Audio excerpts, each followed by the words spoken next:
जिस वक्त भारत गरीब था लेकिन नैतिक मूल्यों पर खड़े होने का साहस रखता था, तो उस वक्त समाज के सभी वर्गों में हम देखते थे कुछ नैतिकता थी कि भाई एक लक्ष्मण रेखा है, इसको नहीं लांघेंगे। वो जैसे जैसे भारत समृद्ध होता गया उसके नैतिक मूल्य नीचे आते गए। मेरे पास कोई आएगा कि ये फलाना आदमी है, ये जो है वो शर्जील इमाम के लिए जो है काम करता है और आप 2 लाख रुपए ले लो, थोड़ा सा इसको कर दो, मैं नहीं करूंगा। तो अगर आप एक कॉज वो भी देश के कॉज को लेकर करेंगे तो आप नहीं बिकेंगे। अगर कॉज नहीं है तो फिर आपकी कीमत है, आप जो कीमत लगेगी मार्केट में आप बिक जाएंगे। तो मुजफ्फरनगर के दंगे में एक जो बड़ा पत्रकार जो राजनीति में गया उसको गोली मार दी गई और वो मर गया वहां पर। तो जो ब्रेकिंग न्यूज चली उसी के चैनल में वो ये चली कि XYZ चैनल का स्टिंगर मारा गया। अपनी चैनल में अपने उस पत्रकार को स्टिंगर बोल रहे हैं। बुरा मत मानिएगा, यहाँ तो कई लोग पत्रकार ही इसलिए बनते कि नेता को डरा के रखेंगे, उससे हर महीना सैलरी लेंगे। और मैंने कई लोगों की तरक्की देखी है, 6-8 महीने में ठीक ठाक गाड़ियां ले ली हैं। हमने लालू यादव से गाली खाते देखा, बड़े इंडस्ट्री चलाने वाले, और गाली में वो ये भी बता रहे तुमको क्या क्या दिया, तो इसलिए वो भ्रम दूर कर दीजिए। आजकल वो यूट्यूब चैनल भी चलाते हैं क्या? अब मुझे नहीं पता क्या चलाते, लेकिन ये जान लीजिए पहले तो केवल अपराधी ही पत्रकार से सिगरेट मंगवाता था, अब नेता भी मंगवा रहे हैं। अब आप बता दीजिए कि अगर लोग कहते हैं नेताओं का सम्मान नहीं है, पत्रकारों का सम्मान कहाँ है? हिंदू हिंसक होता है क्या? नहीं होता तो हमें प्रतिकार करना है। तो मैं ये कह रहा हूँ इंडिविजुअल, अगर मेरा चैनल मान लीजिए, फर्ज कीजिए मेरा चैनल, मुझे क्या इस पर डिबेट नहीं करनी है, लेकिन क्या मैं अपने सोशल मीडिया पे नहीं लिखूंगा कि मैं हिंदू हूँ, मैं संस्कार से हिंदू, मैं संस्कृति से हिंदू, और मेरे संस्कार मेरी संस्कृति मुझे हिंसक होना नहीं सिखाती, और ये हिंदुत्व की ताकत है, हिंदू की ताकत है। हिंदी टीवी जब अपने उफान पर था तब मैं वहाँ पे नौकरी करता था। वहाँ पर जब बाटला इनकाउंटर हुआ तो बाटला इनकाउंटर के अंदर यह तय हुआ कि भैया ये जो इनकाउंटर है ये फेक है, ये गलत इनकाउंटर है, ऐसा उस चैनल ने मान लिया। कि जिस दिन मुझे ये अपेक्षा रहेगी कि मैं बहुत संपन्न हो जाऊं, उस दिन मैं पत्रकारिता का पेशा छोड़ दूंगा।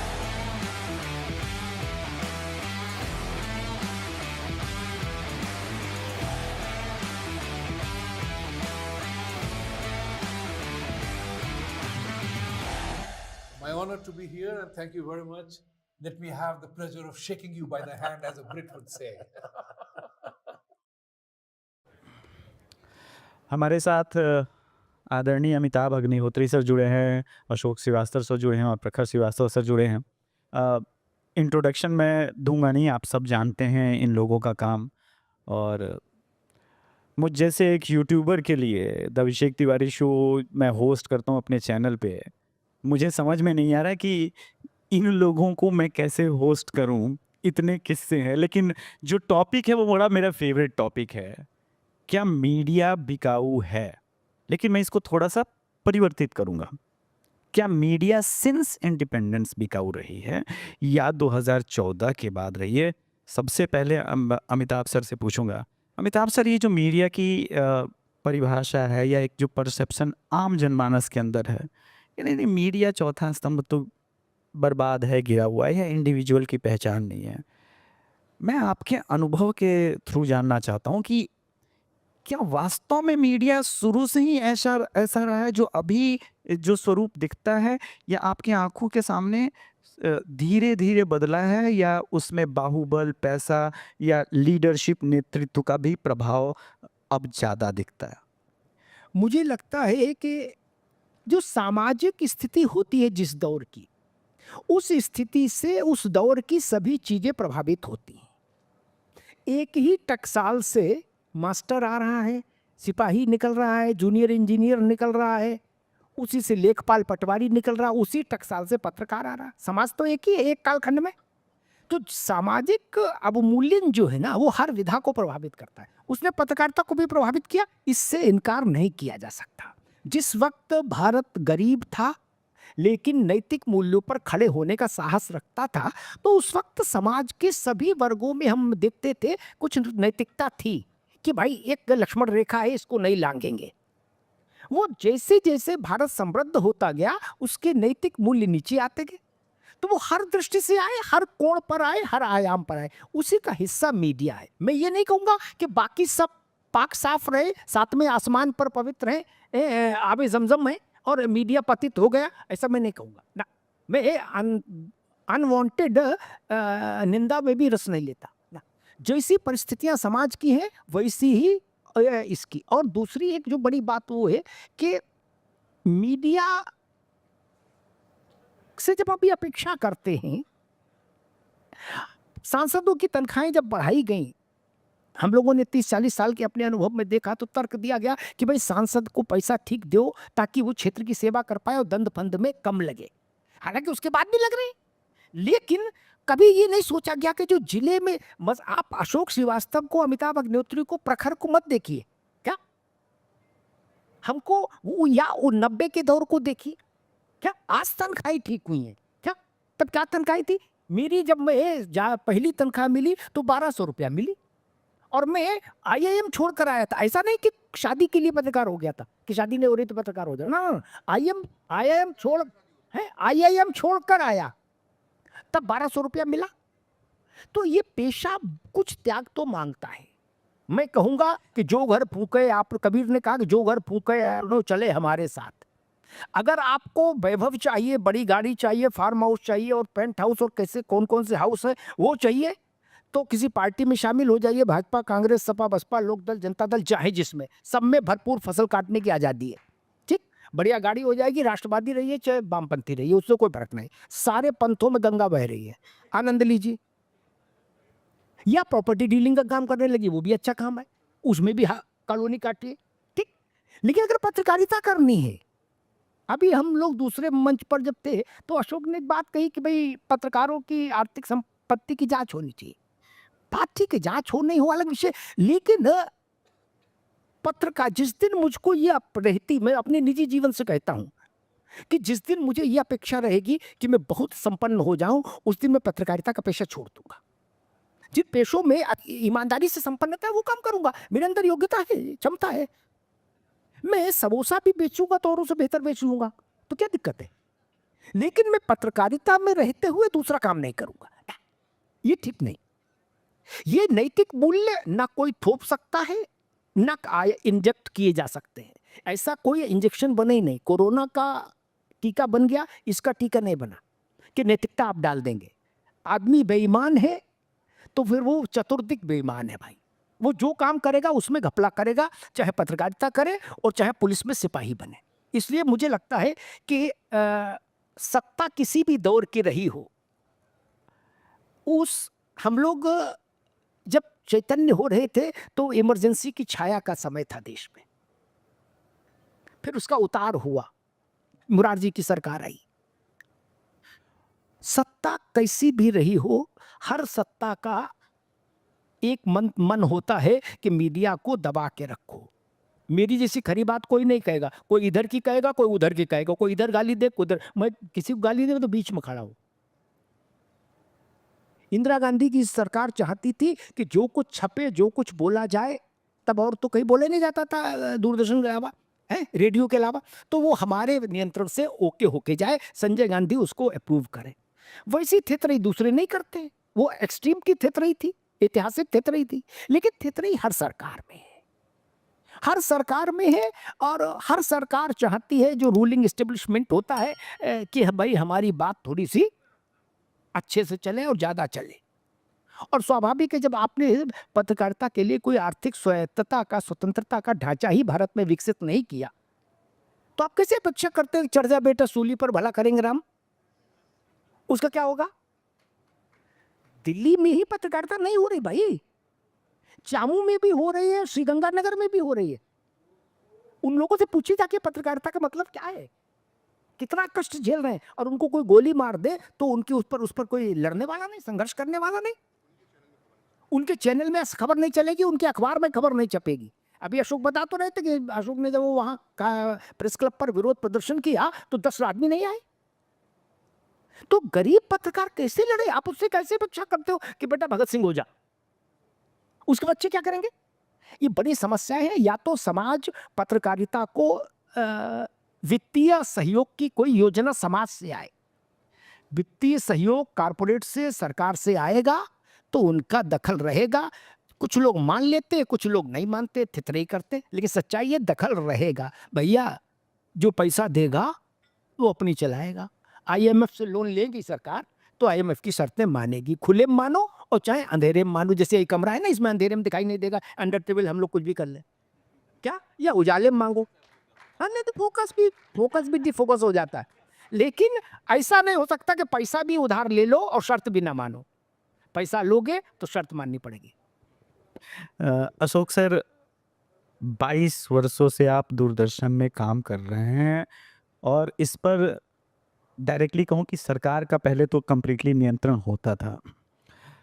2014 में गजब का हलवा, अब राष्ट्रवादी सरकार आई। मैं नाम नहीं लूँगा और अभी सीखा है अमिताभ सर से नाम लेना नहीं चाहिए, नहीं लूँगा। लेकिन बड़ी गजब की मैंने चीज़ देखी कि कई राष्ट्रवादी बन गए और बोले हम भी राष्ट्रवादी हैं, अब हमारी राष्ट्रवादी पत्रकारिता देखो। ये जो फ्लिप है पत्रकारिता में, ये कैसे आता है? और ये जो जनमानस अंधेरे में सामने बैठा है, ये एग्जैक्टली अंधेरे में है पत्रकारिता के भी उस दृष्टिकोण से मैं जहां कह रहा हूं। इसका सॉल्यूशन ये निकाले तो कैसे निकाले, समझ में नहीं आता कौन राष्ट्रवादी है, कब फ्लिप हो जाएगा और क्या हो जाएगा। ये आप कब से देख रहे हैं ये जो बदलाव है, ये भी एक सतत प्रक्रिया है? देखिए, ऐसे तो ये सतत प्रक्रिया है। सरकार आती है तो बहुत सारे लोग अपने एकदम से पलटी मारते हैं और एकदम से राष्ट्रवादी बन जाते हैं, फिर एकदम से पलटी मारते हैं, एकदम से वामपंथी बन जाते हैं। तो वो तो एक सतत प्रक्रिया है। लेकिन मैं ये कहता हूँ इसमें देखिए हमको दो चीज़ें देखनी चाहिए। इस देश में 2014 के बाद, अब जैसे आप मान लीजिए 2014 कट ऑफ डेट लेने, 2014 के बाद अचानक आपको बहुत सारे पत्रकार राष्ट्रवादी पत्रकार बनते दिखे। आपका इशारा शायद उस तरफ है। और अमिताभ जी, क्या आपने सीख लेनी, नाम नहीं लेना चाहिए, तो पता नहीं, मैं इसलिए मतलब मैं इस मामले में थोड़ा उल्टा हूँ, मैं तो नाम लेके ठोकता हूँ। मुझे लगता है एक्सपोज करना चाहिए। लेकिन मैं एक बात कहता हूँ, अब इस मामले में मैं नाम लेने से इसलिए नहीं कह रहा क्योंकि मुझे किसी से कोई डर है या कोई मित्रता है। लेकिन देखिए क्या है, मैं अपने ऊपर लेता हूँ। 2014 नहीं, पर आप मेरी कट ऑफ डेट मान सकते हैं 2000, आप मान सकते हैं 1995 मान सकते हैं, 98 मान सकते हैं। 2004 ले लेते हैं। हाँ, मतलब कुछ ऐसा ले लीजिए, कोई ऐसी कट ऑफ डेट ले लीजिए।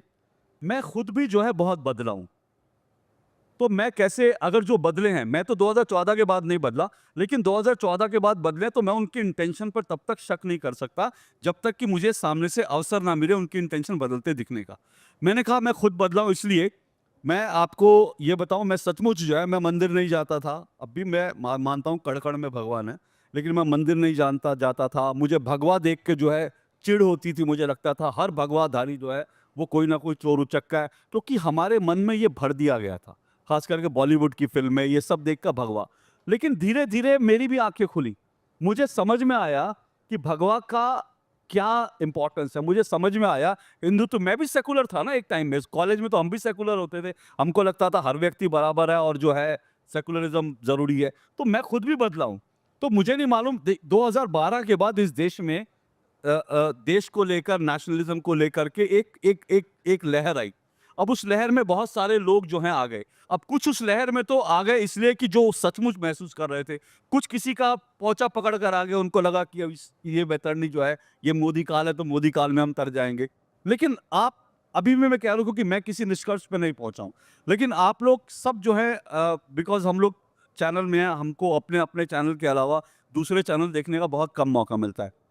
लेकिन पब्लिक इन दिनों कह रही है 2024 के चुनावों के बाद कई जो एंकर्स, कई बड़े बड़े पत्रकार से, उनके सुर अचानक से बैलेंस हो गए।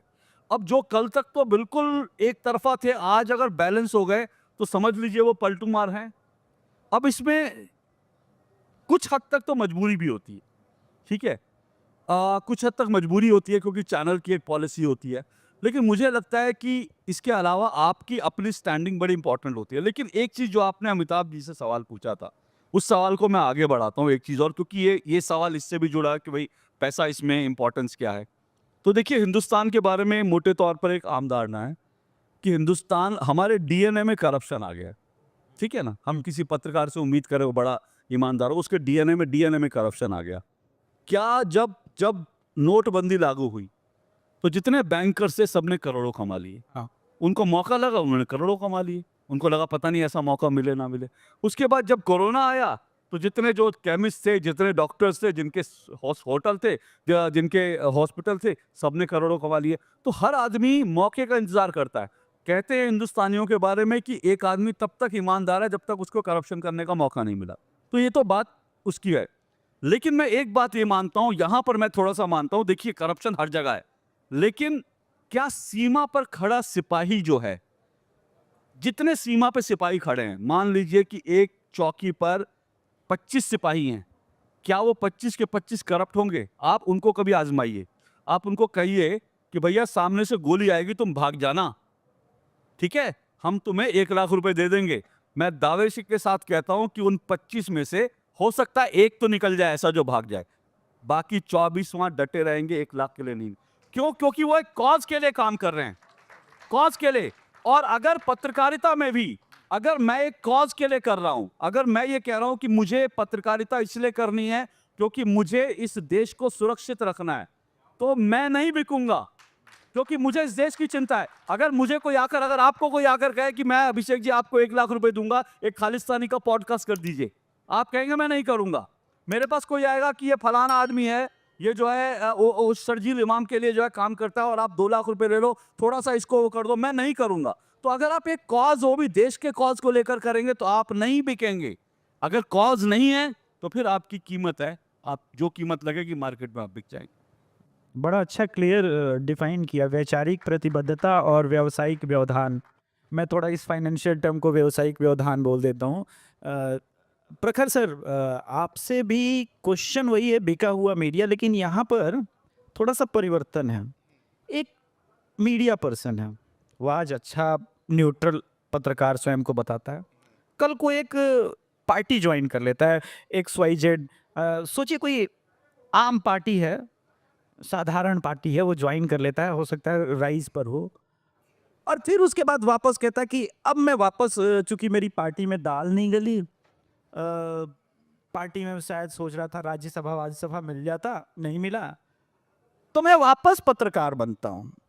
अब यहाँ पर जो न्यूट्रलिटी है या बिकाऊ है, अब आप सीधे सीधे आशुतोष जी का नाम, नहीं, मैंने नहीं लिया सर, मैंने लिया क्या, मैंने एक इतने भी पर्दादारी क्या है? एक ही ऐसा नमूना है हमारे देश में जो कभी पत्रकार, कभी नेता, कभी पत्रकार, कुछ भी बन जाए। नहीं, आप लोग भविष्य के भी संदर्भ में समझे, कुछ लोग TMC ज्वाइन करते हैं, अलग अलग पार्टी ज्वाइन कर सकते हैं, कुछ लोग BJP भी ज्वाइन किए हैं, ऐसा नहीं है, उनके ऊपर एलिगेशन नहीं लगता मीटू का, तो शायद अभी वो नेता होते या फिर वापस पत्रकार हो जाते हैं। मेरा वो ये नहीं था, लेकिन मैं वो स्टोरी जानना चाहता हूँ, यह समझना चाहता हूँ कि यहाँ पर व्यावसायिक व्यवधान है या यहाँ पर पोजीशन की चाहत है, यहाँ कम से कम वैचारिक प्रतिबद्धता की जो बात की वो तो कम से कम नहीं है। तो इस पर जनता कैसे समझे, इसको कैसे देखे? देखिए क्या होता है कि किसी भी व्यक्ति को, चाहे वो पत्रकार हो, व्यापारी हो, यूट्यूबर हो, कोई भी हो, उसको राजनीति में जाने का अधिकार है। कई ऐसे पत्रकार हुए जो राजनीति में गए, फिर राजनीति के होके रह गए। मैं राजीव शुक्ला का यहाँ पे नाम लूंगा, एक बार राजनीति में गए तो राजनीति के होके रह गए, अधिकार था उनको। लेकिन मुझे बड़ी ताज्जुब होता है ये देखकर कि जो लोग, अचानक तो नहीं गया होगा कोई व्यक्ति पत्रकार, मतलब एक व्यक्ति जो एक रात पहले तक, मेरा क्वेश्चन ही वही था कि जब वो पार्टी में जाने वाला है तो उस वक्त जो शोज कर रहा है प्राइम टाइम कर, वही मैं बता रहा हूँ कि देखिए, आप एक रात पहले तक एक बहुत बड़े चैनल के संपादक हैं। अब भगवान बुद्ध की तरह आपको ऐसा तो हुआ नहीं कि आप बैठे हुए तो बोधिसत्व की प्राप्ति हो गई और आपको लगा कि आपको फला पार्टी ज्वाइन करना चाहिए। आप मन बना रहे होंगे, आपकी एक सैलरी है, आपका एक सेफ करियर है, आपने मन बनाया, आपने प्लान किया, तो उस जो 1 साल या 6 महीने आपने जो विचार मंथन किया, उसमें आप कितने ईमानदार थे, ये देखने वाली बात होगी। और आज जब वो एक बार राजनीति में चले जाते हैं और वापस आ जाते हैं, फिर हम जैसे पत्रकारों को पत्रकारिता सिखाते हैं, चैनल के स्टूडियो में बैठ के बोलते हैं ये जर्नलिज्म नहीं है, एंकर ये इस तरह की नहीं, इस तरह की बातें करते हैं। भाई आपने क्या किया? उन पत्रकारों की अगर मैं सीधे बात करूं जिनके चैनल की अभी हम लोग चर्चा कर रहे थे कि कोई व्यक्ति मर जाता है, मुजफ्फरनगर में दंगा हुआ, अशोक जी, मुजफ्फरनगर में दंगा हुआ, हम लोग वही बात कर रहे थे कि स्टिंगर के नाम तक नहीं छपते हैं। तो मुजफ्फरनगर के दंगे में उनके एक जो बड़ा पत्रकार जो राजनीति में गया, उसको गोली मार दी गई और वो मर गया वहाँ पर। तो जो ब्रेकिंग न्यूज़ चली उसी के चैनल में, वो ये चली कि XYZ चैनल का स्टिंगर मारा गया। अपने ही चैनल में अपने उस पत्रकार को स्टिंगर बोल रहे हैं। मेरा सवाल ये था कि जब उससे आप फोनो लेते थे या जब उसका लाइव लेते थे, तब आप ये बोलते थे कि मेरे साथ मेरा स्टिंगर जुड़ा हुआ है, आप तब कहते थे ना कि मेरे साथ मेरे रिपोर्टर जुड़े हुए, नाम बोलते। लेकिन जैसे ही वो मर गया, आपके ऊपर अब बर्डन आ गया कि अब आपको पैसा देना पड़े, तो आपने डिसऑन कर दिया उसको और आपने उसको स्टिंगर लिख दिया। इस तरह की पत्रकारिता का स्तर रहा इन लोगों का। इनके चैनल से एक ही रात में 100 लोग निकाल दिए गए और आज ये बेरोजगारी पे बात करते हैं।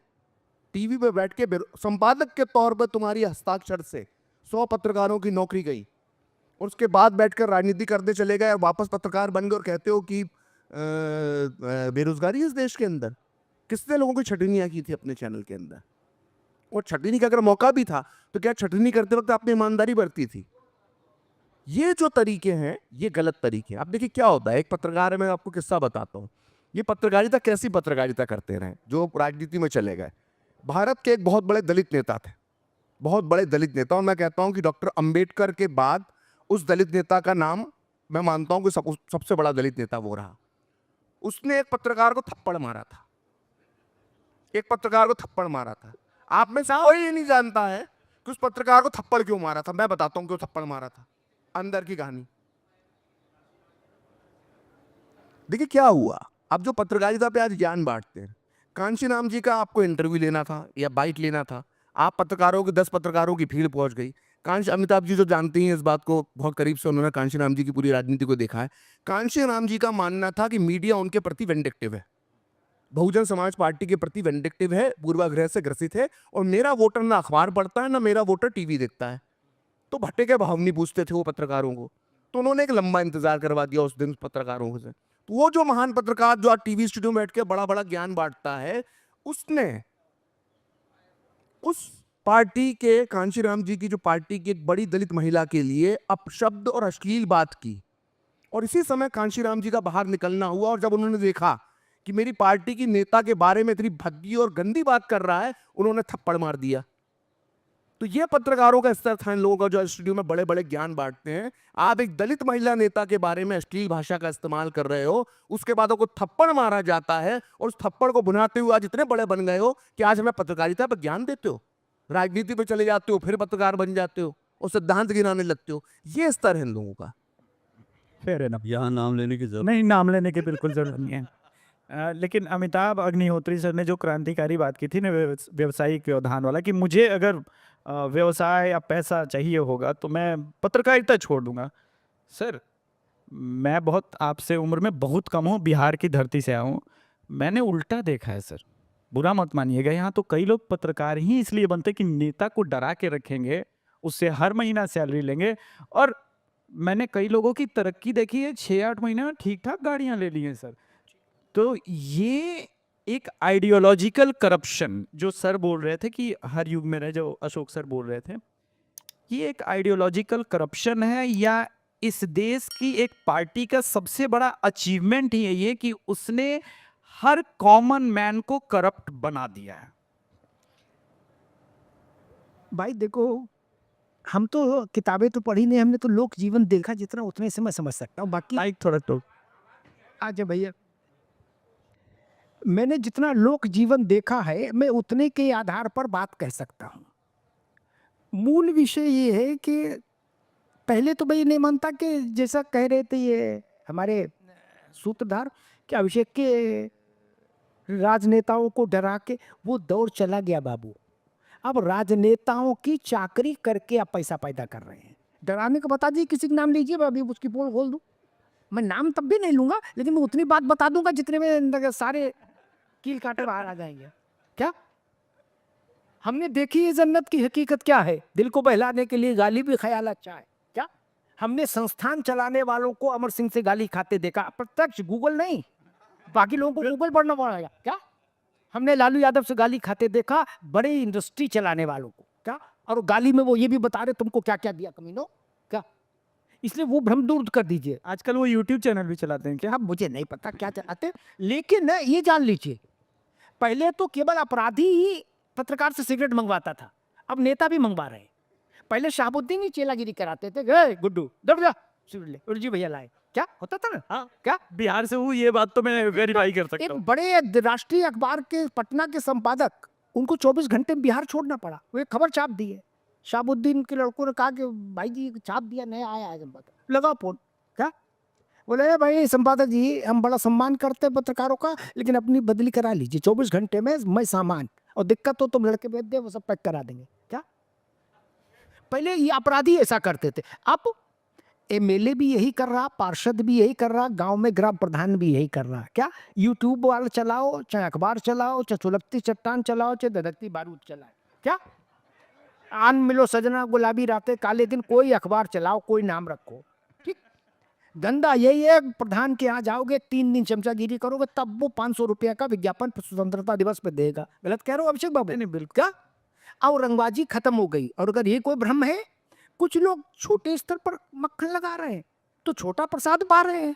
मोहल्ले के मंदिर में मक्खन प्रसाद जब आरती करोगे तो छोटा प्रसाद मिलेगा, बाकी बिहारी में कहीं मौका लग जाएगा तो डलिया मिलेगी।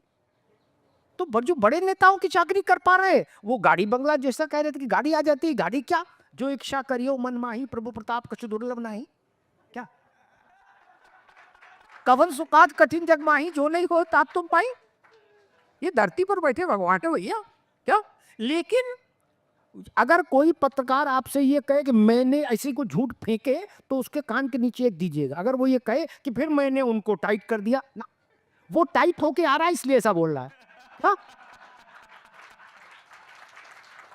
अरे मैंने तो मालिकों को पाद पूजा करते देखा नेताओं की, पत्रकार छोड़ो, मालिकों को पाद पूजा करते देखा। और नेता की पहली बात यही होती है कि अरे भाई ये प्रखर हमको ना समझाओ, अभी तुम्हारे मालिक आए थे। लो, अब इसके बाद प्रखर सवाल पूछना भी भूल गए। बोले क्या पूछे? मैं एक 90 की बात बताता हूँ। 90 के दौर में मैं एक अखबार में था, तो उसके संपादक एक राजनीतिक पार्टी से जुड़ रहे थे, और उसमें हमारी भी थोड़ी बहुत भूमिका थी परिचय कराने में। तो मैं जब उनकी थोड़ी बहुत घूमा फिरी होने लगी, वो मालिक थे, तो मैं उस पार्टी में ये जाऊँ, अशोक समझ रहे होंगे, तो जब मैं जाता था तो सारे नेता मुझसे जो पहले मेरे ही व्यक्तिगत अच्छे से रिश्तों में थे, वो कहने लगे हाँ वो आए थे अभी। एक दिन मैंने मालिक से कहा, मैंने भाई मेरी बीट बदल दीजिए, ये क्या ड्रामा है? हर लल्लू पंजू मुझसे कह रहा। मैंने आपके जाने से मेरा क्या लेने देना, और अगर ये है तो फिर मैं ये बीट नहीं कर सकता। इतना साहस मुझ में 1990 में भी था मित्र। क्या जब मेरी पत्रकारिता को बहुत समय नहीं हुआ था और कोई मेरी पहचान भी नहीं बनी थी। क्या अब साहस आ जाए तो समझ में आता है कि चलो 4 लोग आपको जानते हैं, तब तो ऐसा नहीं था। इसलिए ये नैतिक साहस रीढ़ की हड्डी खुद रखनी होगी। आप नहीं रख सकते तो मैंने कहा कि फिर तो आप पटवारी लेखपाल हो जाते, तो बिना गाली खाए पैसा पैदा करते। पत्रकारिता अब गाली भी खानी पड़ रही है, नेता भी गाली दे रहा है, जनता भी गाली दे रही है। क्या अब आप बता दीजिए कि अगर लोग कहते हैं नेताओं का सम्मान नहीं है, पत्रकारों का सम्मान कहाँ है? वसुंधरा राजे के एक पायलट थे, तो वसुंधरा जी का नाम याद आ गया, राजस्थान इसलिए, तो वो हमारे मित्र थे। एक बार उन्होंने ऐसे चर्चा चली, तो उन्होंने किसी गलत इंटेंशन से नहीं, बहुत नॉर्मल, अच्छा वो थे भी थोड़े हाई प्रोफाइल आदमी थे, जहाज चलाते थे, उड़ाते थे, तो उन्होंने कहा कि अमिताभ जी वो एक बढ़िया बॉटल में कुछ भी छपवा लो, कुछ भी दिखवा लो। मैंने यार तुमको किसने बताया? बोले नहीं सब लोग ये कहते हैं। ये धारणा है, ये धारणा किसने बनाई? ये एलियंस ने तो नहीं बनाई ना आके आकाश से, ये हम ही लोगों ने धारणा बनाई है मित्र। इस तरफ से उस तरफ तक सब शरीके जुर्म हैं, इस तरफ से उस तरफ तक सब शरीके जुर्म हैं। आदमी या तो रिहा है या जमानत पर फरार। बहुत बड़े सर एक प्रश्न भी है अशोक सर, और मेरे मन में भी एग्जैक्टली यही प्रश्न था। कोई XYZ आइडियोलॉजी का नेता एक टर्म क्वाइन करता है, मान लीजिए कास्ट सेंसस करना है, किसकी क्या जात है आज हम जानेंगे, पत्रकार की भी क्या जात है आज हम जान लेंगे। ऐसे में एक पत्रकार की भी तो इंडिविजुअल पहचान है, लेकिन वो हो ना हो कम से कम एक विचार के रूप में, तो उसके भी एक वैचारिक प्रतिबद्धता होगी, वो स्वतंत्र होगा इस मामले में। तो यहाँ पर जब स्थिति आती है कि एक तरफ चैनल है, एक तरफ एडिटोरियल चल रहा है, और एक तरफ आपका व्यक्तिगत मत है, इसको कैसे आदमी बैलेंस करता है, या फिर करता आ रहा है पत्रकारिता के जगत में? या फिर जो अगर आप मान लीजिए इस टर्म के ठीक विरुद्ध है कि नहीं, पत्रकारिता में जिस प्रकार से लोगों के कास्ट पूछे जा रहे हैं ये गलत है, और आपका मीडिया ग्रुप कह रहे नहीं नहीं ऐसे नहीं करना है, तो ये जो स्थिति है ये कितना डिफिकल्ट होता है? देखिए, एक तो ये है कि जहाँ तक हम पहले भी सेशन में जो चर्चा हो रही थी कि एक एडिटोरियल पॉलिसी है, आपको उस एडिटोरियल पॉलिसी के तहत चलना है। दूसरी चीज़ ये है कि जैसे आपने कहा कि मान लीजिए पत्रकारों की कास्ट सेंस या किसी चीज़ को लेकर आप उससे सहमत नहीं है, तो आपके पास रास्ता क्या है? ऐसे बहुत सारे पत्रकार, प्रखर ने खुद इस बात के लिए नौकरी छोड़ी क्योंकि उनको कई चीज़ से वहाँ पर स्वीकार नहीं था। मेरे सामने कई बार ऐसी नौबत आई कि भाई मुझे लगा कि अब यहाँ से निकल जाना चाहिए। और इसके अलावा होता क्या है कि कई पत्रकार, जैसे अमिताभ जी कह रहे हैं, कई पत्रकारों ने अपनी बीट बदलवाने के लिए एक्चुअल का हम इस बात को अच्छी तरह से जानते हैं। अभी एक महिला बड़ी पत्रकार है पल्लवी घोष, आप उनके कुछ पॉडकास्ट जो हैं उनके वायरल हुए, उसमें आप देख सकते हैं। वो कांग्रेस बीट कवर करती थी और कांग्रेस बीट पे कवर करने के बावजूद उनके साथ किस तरह का ट्रीटमेंट होता था वहाँ पे, उसको उन्होंने सब बताया। और ऐसा नहीं है, मैं अमिताभ जी की बात से, इस बात से सहमत हूँ, ऐसा बीजेपी भी बीट कवर करने वाले कई पत्रकारों के साथ हुआ। ऐसा नहीं है कि कोई पॉलिटिकल पार्टी बहुत दूध की धुली होती है पत्रकारों के मामले में। लेकिन मैं ये कह रहा हूं कि कई चीजों पर पत्रकारों को जहां स्टैंड लेना चाहिए, मान लीजिए फर्ज कीजिए कि आप किसी सरकार के खिलाफ, किसी पॉलिटिकल पार्टी के खिलाफ, एडिटोरियल स्टैंड एक तरफ है, लेकिन अगर कोई अगर नेता किसी पत्रकार से उसकी जात पूछे, तो क्या इस पर मीडिया को एक सामूहिक स्टैंड नहीं लेना चाहिए? हाँ, ये इम्पोर्टेंट मीडिया को सामूहिक स्टैंड लेना चाहिए कि भाई आपने हमारे पत्रकार। लेकिन मैं फिर कह रहा हूं, देखिए आज के दौर में कांग्रेस से पूरा मीडिया इतना डरा हुआ है। आपको एक छोटी सी घटना बताता हूं, मैंने राहुल कंवल की वहां बात की, एक दूसरी घटना, मौसमी एक पत्रकार हैं, बहुत अच्छी महिला, नाम लेके लोगों को समझ आता है, बहुत अच्छी पत्रकार हैं, कांग्रेस बीट पे बहुत ईमानदारी से पत्रकारिता करती हैं। और उन्होंने पूरी राहुल गांधी की जो, हाँ मेहनती हैं, पूरी राहुल गांधी की उन्होंने भारत जोड़ो यात्रा कवर किए थे। राहुल गांधी कहते हैं कि मेरी मीडिया ने नहीं दिखाया, जबकि मौसमी ने आज तक पे लगातार राहुल गांधी की रिपोर्टिंग की। उन राहुल गांधी से मौसमी ने एक सवाल पूछ लिया प्रेस कॉन्फ्रेंस में। राहुल गांधी ने क्या कहा? राहुल गांधी ने कहा कि तुम्हें यहां पर बिल्ला लगा लो बीजेपी का। अब आप सोचिए, क्या उसमें उस समय जो चैनल है उसको स्टैंड नहीं लेना चाहिए था? लेकिन ऐसे जगह पर भी जब चैनल स्टैंड नहीं लेते तो दिक्कत होती है। तो ये जो जात पात पूछने की जो बीमारी चली, ये करी, मुझे लगता है सामूहिक रूप से इस पे स्टैंड लेना चाहिए। लेकिन पत्रकारिता, क्योंकि जैसे अमिताभ जी ने कहा, मालिकों से डरते हैं, मालिकों के अपने हित होते हैं, मालिक खुद चक्कर काटते हैं, तो इसलिए आजकल पत्रकार, और ये बात ठीक है, पत्रकारों को आजकल नहीं पूछा जाता, क्योंकि उनको सही बात है, जब मालिक खुद नेताजी के चरणों में बैठा है तो उस पत्रकार को लोग क्यों पूछेंगे? उनको पता है उनकी जेब में पत्रकार है। लेकिन यहाँ पर मैं एक चीज जरूर कहता हूँ, देखिए, किसी पत्रकार को किसी पॉलिटिकल पार्टी से कोई लेना देना नहीं होना चाहिए, चाहे कोई पॉलिटिकल पार्टी हो। हम किसी पॉलिटिकल पार्टी के लिए काम नहीं करते, लेकिन आइडियोलॉजी के लिए, विचारधारा, आइडियोलॉजी के लिए वहां पर क्या पत्रकार का स्टैंड नहीं होना चाहिए? वहां पर होना चाहिए। अगर फर्ज कीजिए, फिर मैं कह रहा हूं, अगर किसान आंदोलन के अंदर, या मान लीजिए छोड़ दीजिए किसान आंदोलन, मैं अभी आता हूं किसान आंदोलन को लेकर, अभी अगर कंगना रनौत ने यह कहा कि किसान आंदोलन में लाशें लटकी थी, अगर कंगना रनौत ने यह कहा कि किसान आंदोलन में रेप हुआ था, तो कंगना रनौत ने क्या गलत कहा था? नहीं, बिल्कुल सही कहा। जो कंगना रनौत ने फैक्चुअली करेक्ट है ये। फैक्चुअली एक दलित की वहां पर हत्या हुई, उसको काट के लटका दिया गया था। एक महिला जो बंगाल की थी, उसका बलात्कार वहां हुआ था। लेकिन जब ये डिबेट में जब विषय आया, वहां पे पत्रकारों ने हथियार डाल दिए, वहां पे मीडिया ने हथियार डाल दिए। वहां मीडिया ने क्यों नहीं कहा कि कंगना ने जो कहा वो सही कहा? ये फैक्ट है, वहां पे बलात्कार हुआ, वहां एक दलित को काट के लटकाया गया, लेकिन वहां पर हम लोग चुप हो जाते हैं। वहां पर कई पत्रकार हथियार डाल देते हैं, डिबेट में भी और खबरें करने में भी। दिक्कत वहां होती है। और मैं फिर कह रहा हूं, हमें पार्टी से कोई लेना देना नहीं है, किसी पार्टी से कोई लेना देना नहीं, इनको होना चाहिए, ना मुझे, ना प्रखर को, ना आपको। हम किसी पॉलिटिकल पार्टी के लिए काम नहीं करते, हमें कोई पॉलिटिकल पार्टी पैसा नहीं देती। लेकिन अगर एक सांसद, एक देश का नेता संसद में खड़ा होकर कहे कि हिंदू हिंसक होता है, तो क्या उसका जवाब प्रतिकार नहीं करना चाहिए? बिल्कुल करना चाहिए। हिंदू हिंसक होता है, क्या नहीं होता, तो हमें प्रतिकार करना है। तो मैं ये कह रहा हूं, इंडिविजुअल, अगर मेरा चैनल, मान लीजिए फर्ज कीजिए मेरा चैनल, मुझे क्या इस पर डिबेट नहीं करनी है, लेकिन क्या मैं अपने सोशल मीडिया पे नहीं लिखूंगा कि मैं हिंदू हूं, मैं संस्कार से हिंदू, मैं संस्कृति से हिंदू, और मेरे संस्कार, मेरी संस्कृति मुझे हिंसक होना नहीं सिखाती, और ये हिंदुत्व की ताकत है, हिंदू की ताकत है। लेकिन वहां पे पत्रकार खामोश हो जाते हैं। तो ये आइडियोलॉजिकल जो वॉर है, मुझे लगता है पत्रकारों को वहां पर तो मुखर होकर बोलना ही चाहिए। और इसीलिए मैं कहता हूं, इस आइडियोलॉजिकल वॉर में कुछ पत्रकार अगर दलाली कर रहे हैं, तो हमें उनका नाम भी लेना चाहिए। गजब। अमिताभ सर और अशोक सर को सुनने के बाद मुझे लगता है कि मैं किसी कंपनी के अंडर काम नहीं करके अपना व्यक्तिगत यूट्यूब चैनल चला करके ज़्यादा सेफ हूँ, कि उनसे वैचारिक रूप से तो कम से कम स्वतंत्र हूँ अभी।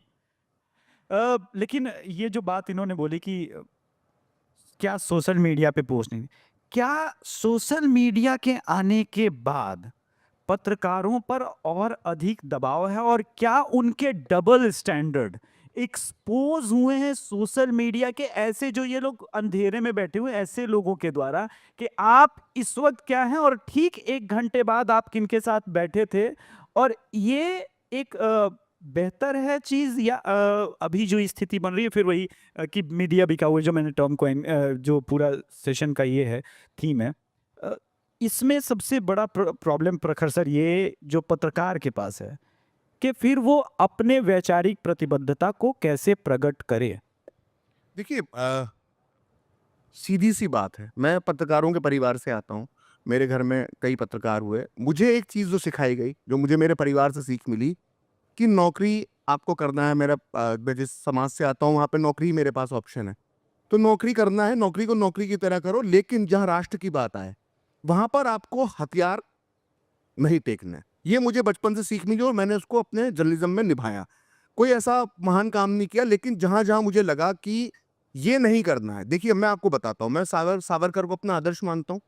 सावरकर को मैं अपना ये मानकर चलता हूँ कि सावरकर के जो विचार हैं वो कई मायनों में आज हम सही होते हुए देख रहे हैं। सैन्यकरण को आप हम मान सकते हैं, लेकिन जब आप किसी भी लाइब्रेरी में उठा के जाकर मेरा शो देख लो, जो वीर सावरकर पर मैंने जितने बनाया, चाहे वो मैंने जी न्यूज़ के लिए बनाया हो, चाहे वो मैंने आज तक में बनाया हो, चाहे मैंने वो न्यूज़ 24 में बनाया हो, जब मैंने वीर सावरकर पर शो बनाया तो मैंने उनके जीवन के हर पहलू को लिया। मैंने उसमें उनके जो अच्छे कार्य थे उसको भी लिया, जहाँ पर उनको लेकर विवाद है वो विवाद भी लिया, जहाँ अच्छा था, जो बुरा था, जैसा था, दोनों पक्ष दिखाए। वो उन लोगों के इंटरव्यू भी उसमें डॉक्यूमेंट्री में लगाए जो वीर सावरकर के समर्थक थे, और उन लोगों के इंटरव्यू भी लगाए जो सावरकर के विरोधी थे।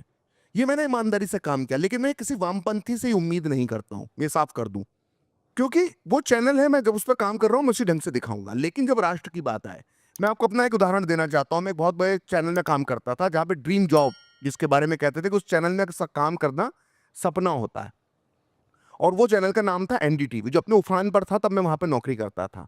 वहाँ पर जब बाटला इनकाउंटर हुआ, तो बाटला इनकाउंटर के अंदर यह तय हुआ कि भैया ये जो इनकाउंटर है ये फेक है, ये गलत इनकाउंटर है, ऐसा उस चैनल ने मान लिया। ये करीब करीब ऊपर बैठे लोग ये मान रहे थे कि संदेहास्पद है।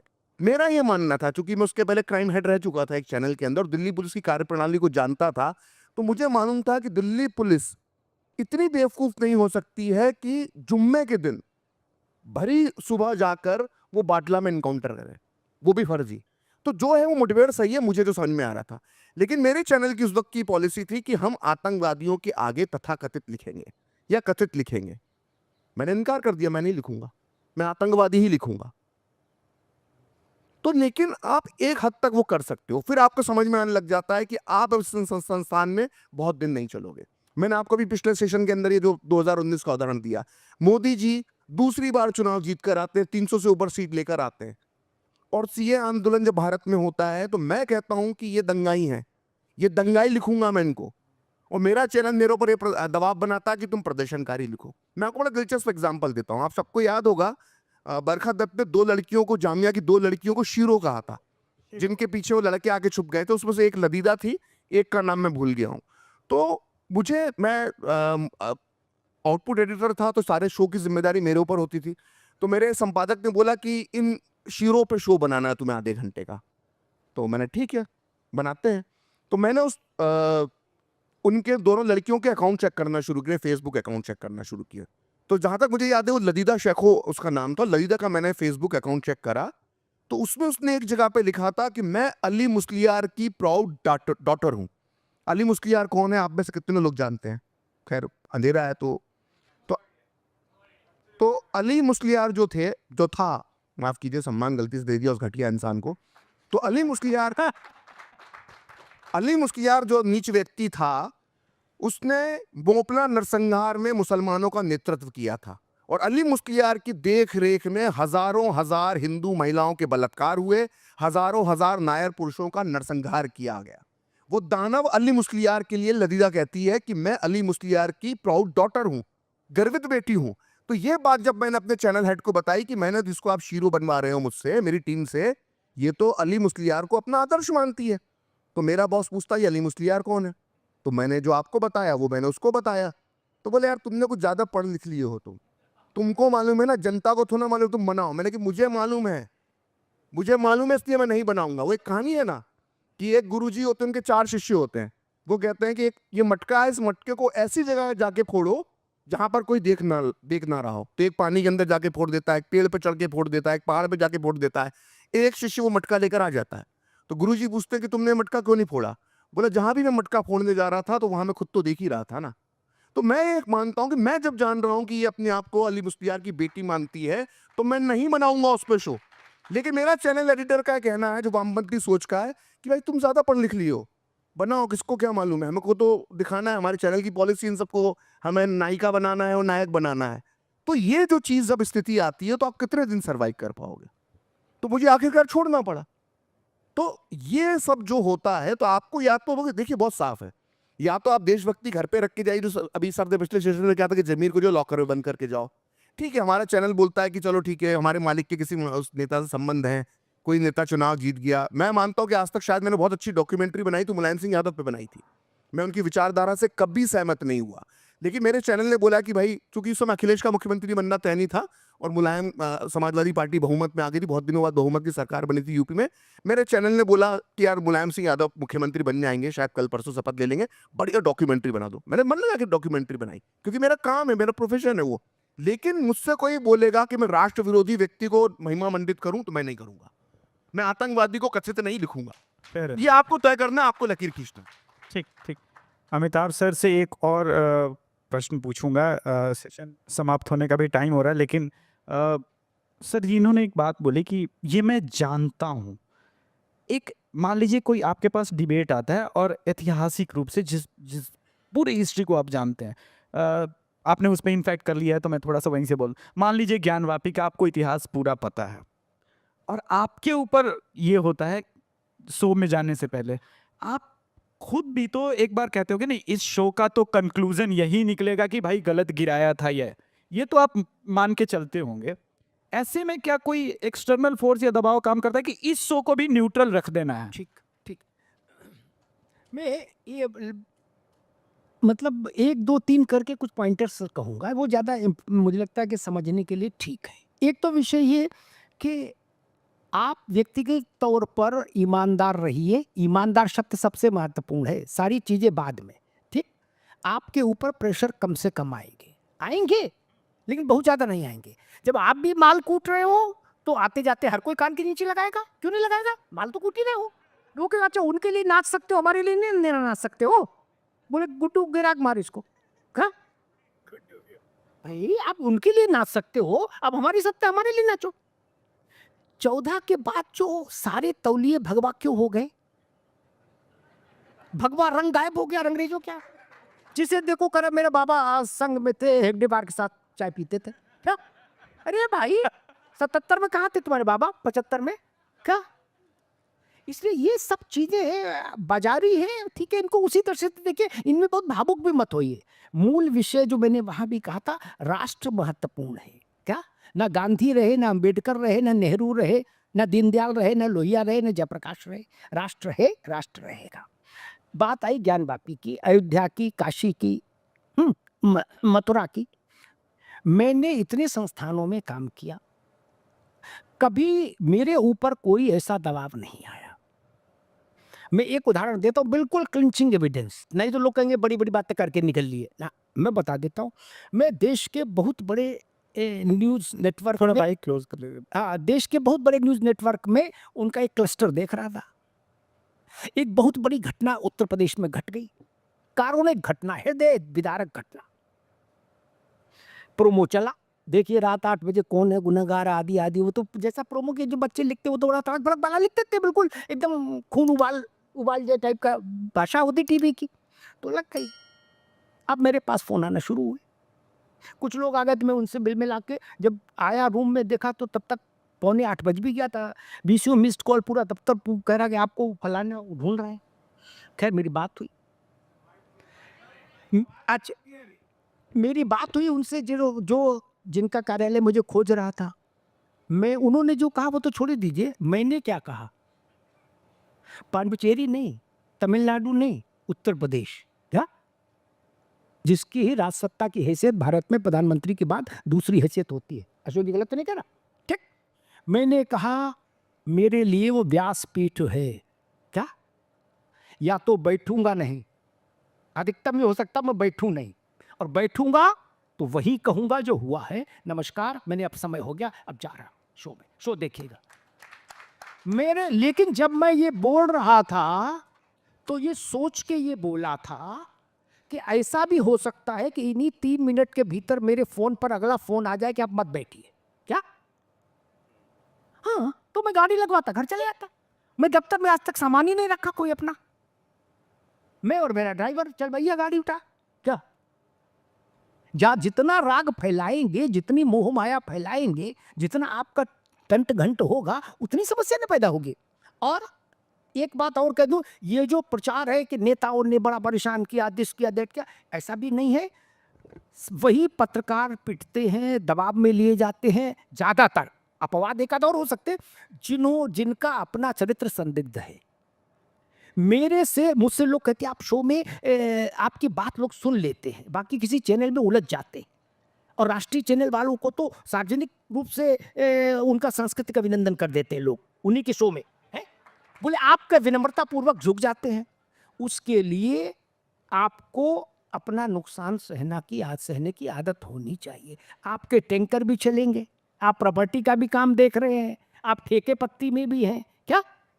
और फिर रंगबाजी भी करेंगे, पत्रकार भी हो जाएंगे शाम को कोट पहन के, नहीं हो सकते तो लोग टीवी पर बोलेंगे आप दलाल हैं, दलाल हैं, दलाल हैं। 3 दफे, 1 दफे भी नहीं, 3 दफे बोलेंगे। क्या? मेरे ऊपर कोई इसलिए नाराज नहीं होता मेरे से, बड़े से बड़े नेता, क्योंकि वो जानते हैं कि बात कड़वी कही इन्होंने, लेकिन इनके कंधे पर किसी दूसरे की बंदूक नहीं। और आज अगर मुझे रगड़ा है तो कल दूसरे को भी रगड़ देंगे, उतना ही। आप ये कर सकते हैं तो आज भी नौकरी आराम से कर सकते हैं, और नौकरी नहीं कर पाए तो अपनी बात कहने का हक तो है ना। और सुनने वाले हैं देश में, ऐसा तो नहीं सुनने वाले नहीं। पहले की स्थिति अलग थी, केवल तब अखबार था, ये चैनल था। अब तो आप स्वतंत्र रूप से भी अपनी बात कहेंगे तो उसको सराहने वाले लाखों लोग हैं। एक नई धारा तो कम से कम देश में विकसित हुई है, जिसको हम सोशल मीडिया कहते हैं। वही बहुत बड़ी ताकत है। और एक बात जो अशोक जिसका संदर्भ दे रहे थे, एक ही क्वेश्चन मैं कहूंगा कि पत्रकार को जब घेर के मारा जाए, वो किसी पार्टी के द्वारा मारा जाए, भाजपा, कांग्रेस, सपा, बसपा, उससे मेरा कोई लेना देना नहीं। मैं फिर बता रहा हूं, मैं किसी पार्टी से कमिटेड हो ही नहीं सकता। तो सारे पत्रकारों को खड़ा होना चाहिए, लेकिन हम अकेले उसको छोड़ देते हैं। एक बकरी को गिद्धों के और शेरों के जो उसमें बाड़े में लाके छोड़ देते हैं, वो बच्चा मारा जाता है, चाहे वो भास्कर का लड़का हो। क्या? एक मंत्री के आक्रोश का शिकार हो जाता है। क्या गुनाह कर दिया? कोई सवाल पूछ लिया तो जिले इलाही माँ बदौलत हो रहे हैं, सुल्तान आलम। बाकी लोग हंस दिए, बोले इसी यही मौका मंत्री जी के मक्खन लगा लो। नहीं नहीं, ठीक कहा आपने, बदतमीज है, बदतमीज। जो अभी तक ये नहीं चलेगा भाई, उसके साथ खड़े होइए, उसका हौसला बढ़ाइए। ये कर सकते हैं तब पत्रकारिता के लिए चिंता जताइए, वरना माल काट रहे हो, माल काटो गुरु, आनंद से रहो। सेम पर आप क्लोजिंग दीजिए। मैं इस पे, मैं जो इन्होंने शुरू में कहा था, मैं उस पर क्लोजिंग करना चाहूंगा। देखिए, आज की तारीख में बड़ा आसान है पत्रकारिता में, फिर कह रहा हूँ सोसाइटी में हर जगह बिका हुआ, तो पत्रकार भी बिका हुआ, दलाली कर रहे हैं, उसमें क्या बात है। लेकिन ये जो शुरू में अमिताभ जी ने कहा था, इस देश में अभी भी ईमानदारी से पत्रकारिता करने वाले लोग हैं, जो कर रहे हैं, बहुत अच्छी तरह से कर रहे हैं। लेकिन जो ये हमको सोचना चाहिए कि जो ईमानदारी से पत्रकारिता कर रहे हैं, ऐसे बड़े सारे पत्रकार दूर देहात में किसी डंपर के नीचे आके मारे जाते हैं, किसी कोयला माफिया के द्वारा मारे जाते हैं, उनके लिए कहीं कोई आवाज नहीं उठती, कहीं कोई आवाज। जो दिल्ली में बैठे सिर्फ वही पत्रकार नहीं है, इस बात को याद रखिए। पूरे देश भर में स्टिंगर जिसका जिक्र किया ना, स्टिंगर बना दिए जाते हैं। मैं आपको सिर्फ ये बता रहा हूं कि देखिए, 2011 में मैं किडनैप हुआ था गाजियाबाद में। 6 घंटे के लिए मैं अपहरणकर्ताओं के साथ था, मुझे 3 गनमैन थे, मुझे किडनैप कर लिया गया था। एक समय ऐसा आया जब उसमें मुझे लगा कि अब ये मुझे गोली मार देंगे। एक जंगल में हम थे, मुझे लगा अब ये गोली मार देंगे। उस वक्त मुझे ये नहीं लग रहा था कि मैं मर रहा हूं, उस वक्त मुझे ये लग रहा था कि मेरे बाद मेरे बच्चों को कौन देखेगा, क्योंकि मैं घर का अकेला कमाने वाला हूं, मैं कोई दलाली करके मैंने पैसा नहीं कमाया। और ऐसे बहुत सारे पत्रकार होंगे जो इन्होंने शुरू में कहा ना, तो ये भी सोचिए, बहुत सारे ईमानदार पत्रकार ईमानदारी से पत्रकारिता कर रहे हैं, उनके लिए कौन खड़ा है? कोई व्यवस्था नहीं है, कोई मर जाता है उसके लिए कोई व्यवस्था नहीं है, कोई बूढ़ा हो गया, कोई अगर अभी कोरोना में कितने पत्रकार गए, किसी के लिए कोई उठा कि किसी सरकार ने, किसी पॉलिटिकल पार्टी ने कहा कि फलाना पत्रकार के साथ हुआ, चलो भाई इसके बच्चों की पढ़ाई के जिम्मा हम लेंगे। तो पत्रकार को गाली देना भी बड़ा आसान है, एक पक्ष ये भी है, लेकिन पत्रकार जो अच्छा काम कर रहे हैं उनके साथ बहुत सारी समस्याएं भी है, ये भी हमें नहीं भूलना चाहिए। तो एक क्वेश्चन था और वो तो मैंने ले ही लिया था, जितनी आबादी उतना हक, लेकिन उसका एक मैं भी उत्तर देता हूँ कि why does on Owaisi with important to get so much of coverage. देखिए, मैं सोशल मीडिया का आदमी और यूट्यूब का, अब मुझे किसी के साथ पॉडकास्ट करना है और मैं राष्ट्रवादी हूँ, तो मैं ऐसे आदमी को पिक करूँगा जो मेरी भाषा बोले, ठीक है, और मेरे चैनल के लिए हितकर हो। और जब ये यूट्यूबर पर दबाव हो सकता है तो फिर यहाँ तो पूरा करोड़ों का व्यवस्था लगा हुआ है, जो मैंने व्यावसायिक व्यवधान का नाम लिया। तो ये एक बात समझने की है।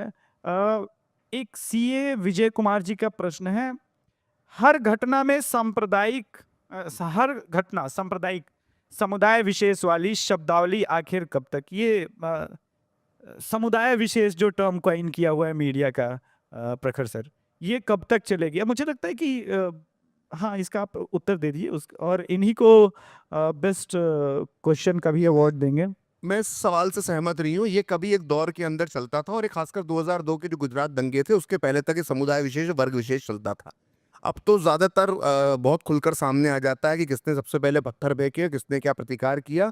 अब बहुत क्रिस्टल क्लियर रहता है, क्योंकि अब टीवी का ज़माना है, कैमरा चलते हैं, तो पहचान कपड़ों से उजागर हो जाती है। तो ये अब एक समय होता था। और कभी कोई कहता है वर्ग विशेष, तो वो भी कई बार हम लोग टॉन्ट में कहते हैं। मतलब मैं तो कई बार जब मैं अपने फेसबुक पे पोस्ट पे लिखता हूँ या ट्विटर पे लिखता हूँ और मैं कहता हूँ वर्ग विशेष, तो मैं जानबूझकर वर्ग विशेष लिख रहा हूँ, क्योंकि ये मेरा सटायर मारने का तरीका है। तो वर्ग विशेष अब तो चलता नहीं है, क्योंकि ये सवाल लेकिन एक दौर में होता था, क्योंकि अखबार के अंदर ये छुपा लिया जाता था। लेकिन गुजरात दंगे जब से टीवी पे दिखाई दिए, तब से वर्ग विशेष समुदाय विशेष जैसा कुछ चलता नहीं है, सब दिखाया जाता है। तो ये कहना वो नहीं होगा। लेकिन क्या होता है कि कई खबरों को आप है ना अलग ढंग से भी ले लिया जाता है। जैसे कल मैंने, अशोक जी ने एक मुझे आइडिया दिया, मैंने कल शो बनाया कि बॉलीवुड किस तरह से जो है हिंदू फोबिक है। वो कैसे अमिताभ बच्चन दीवार फिल्म के अंदर जो है वो बिल्ला जो नास्तिक बना है, जो भगवान शंकर को लाने देता है, मंदिर में गाड़ी चला देता है, मंदिर का प्रसाद नहीं खाता है, मंदिर नहीं जाता है, लेकिन 786 को आंख से लगाता है। तो ये अगर कोई व्यक्ति नास्तिक है तो उसके लिए अल्लाह, ईश्वर, गॉड सब उसके लिए नगण्य होंगे, वो सबके लिए नास्तिक होगा। लेकिन सलीम जावेद का द्वारा क्रिएट किया गया विजय जो किरदार है दीवार का, वो अजीब किस्म का नास्तिक है। वो भगवान को तो नहीं मानता, लेकिन 786 को मानता। तो खैर वो शो मैंने बनाया, तो कई लोगों ने मुझे बाद में बोला यार हिंदू मुस्लिम कर दिया। मैंने हिंदू मुस्लिम कब किया? मैं तो सिर्फ ये बता रहा हूँ कि आप हिंदू विरोधी हो। मैंने ये थोड़ा कहा कि आप मुस्लिमों का पक्ष लेते हो। नहीं, उसमें जल्दी से मुझे मालूम समय जो कहा ना, वर्ग विशेष वाली बात अब नहीं होती, लेकिन अब अभी भी मीडिया का एक बड़ा हिस्सा ऐसा है कि हर वक्त हिंदुओं को ही दोषी ठहराता है। एक विशेष ऐसा है कि जो है पंडित, जो एक मौलवी पकड़ा जाएगा, लेकिन वो लिखेंगे उसके लिए तांत्रिक, तंत्र सिद्ध करने होता है। तो ये जो होता है, आपके सवाल में ये होता, परसों इसी पे मैंने ट्वीट किया था। वही कह रहा हूँ, ये बड़ा यही मैं कह रहा हूँ कि आपके सवाल के अंदर ये बात होती है कि अगर जब ये कोई घटना मस्जिद में होती है, मदरसे में होती है, या किसी ऐसे इस्लाम से जुड़ी किसी धार्मिक स्थल पर जब कोई बलात्कार या किसी बच्चे के यौन शोषण की घटना होती है, तो टाइम्स ऑफ इंडिया जैसे अखबार, टाइम्स ऑफ इंडिया बहुत ज्यादा करता है कि वो वॉरशिप प्लेस या ऐसा कुछ शब्द लिख देगा, पहचान उजागर नहीं होने देगा। ये गलत है, ये नहीं होना चाहिए। लेकिन ये जो हम लोग टीवी के अंदर तो वर्ग विशेष वगैरह तो हमने तो शायद इस्तेमाल करना बंद। बहराइच के मामले में जो शलभ मणि जी का ट्वीट था, बहराइच के मामले में एक तरफा स्टोरी दिखाई, पूरी तरह से एक तरफा दिखाई कि वो चढ़ गया था, बाकी सब दिखा दिया। क्यों? क्योंकि वहाँ वर्ग विशेष के पत्रकार जा, हाँ, वर्ग विशेष के। अब यहाँ वर्ग विशेष आप समझ सकते हैं। मैंने शांति दूत।